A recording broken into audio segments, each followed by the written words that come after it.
Divine! Kamusta? Anong feeling? Oh my God. Nice one.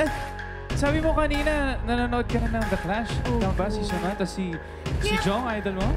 Eh, idol ko rin yan eh. Ano naman Uy, mag-shake hands naman kayo. Shake hands lang. Shake hands kayo. Sige na, Jong. Shake hands. Ikaw naman, Shake Jong. hands lang. Shake hands Shake hands lang. lang. Shake hands lang. Di parang nakita po kami kanina sa backstage. Oo. Shake hands mo siya.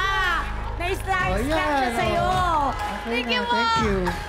Thank you, Jong. Alam mo talaga, lahat ng step by the step po talaga, nag-imagine ka, ayan, sumakses ka kay Jong. Success po! Success!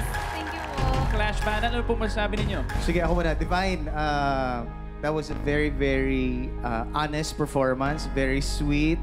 Na-feel talaga namin yung soul mo. Thank you so much for singing that song. And hopefully maraming na-inspire sa kanta mo. Thank you po. Divine, ang masasabi ko lang is, katulad ng sinabi ni Mr. Christian kanina, when you sing a song, really try to understand that song that you are going to perform because it will really add to your performance. So thank you. At ngayon, sa laban ni na New Clasher Leah Ferd at New Clasher Divine. Clash panel, sino po ang umangat? Yes, Mr. River Cruz. Kanina, yung contestants natin, sobrang magaling.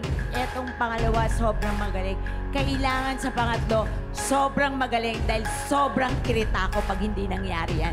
Ang aming napili ngayong gabi ay si...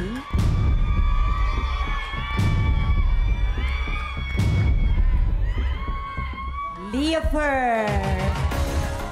Congratulations, New Clasher Leah Ferd! Pasok ka na sa Top of the Clash! Nung narinig ko po si Sir Christian na ako daw ang isa sa pinakamagandang boses po is happy po sa pakiramdam. Nakaka-overwhelm po talaga. Thank you, Divine! Thank you! Happy, pero medyo sad. Yung mga dati kong idol, nakakasabay ko na. It's a milestone for me.